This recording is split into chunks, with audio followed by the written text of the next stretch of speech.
మేకలు, పావురాలు, బాతులు, హంసలు, కోళ్ళు, కుక్కలు, పిల్లిలు ప్రతి ఒక్కటి ఉండేటివి. వీటన్నిటికీ నేను ఒక్కనే సమాలించలేకపోయాను. వాటన్నిటికీ చేయడానికి నాకు ఓపిక ఉండేది కాదు. మా కపిల్కి చెప్పాను, ఇంకో మనిషిని పిలిపించు, నా వల్ల కావడం లేదు అని చెప్పాను. వినలేదు. ఆ పనులన్నీ ముగించేసరికి నాకు 2 గంటలు అయ్యేది. దాంట్లో ఇసుక తుఫాను, భయంకరమైన ఇసుక తుఫాను వచ్చేది. నేను ఎంత చెప్పినా వినకపోయి వినలేదు. 60 డిగ్రీలు 67 డిగ్రీలు ఉండేది ఎండ. ఫ్యాన్ గాని ఏసీ గాని ఏదీ లేదు. ఉంటే ఆ రేకుల చెట్లో ఉండాలి, లేదా ఇక్కడ గొర్రెల దగ్గర ఉండాలి. అలాగే ఒకసారి కోళ్లు చనిపోయినాయి, నన్ను తిట్టడానికి కొట్టడానికి వచ్చాడు. ఒకసారి కుక్క చనిపోయింది, అప్పుడు అరిశాడు. ఒకసారి గొర్రె పిల్ల చనిపోయింది, అప్పుడు కూడా కొట్టడానికి వచ్చాడు.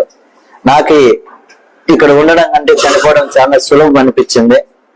నా వల్ల కాక మన నారా లోకేష్ బాబు గారు ఈ వీడియో ఒకటి పోస్ట్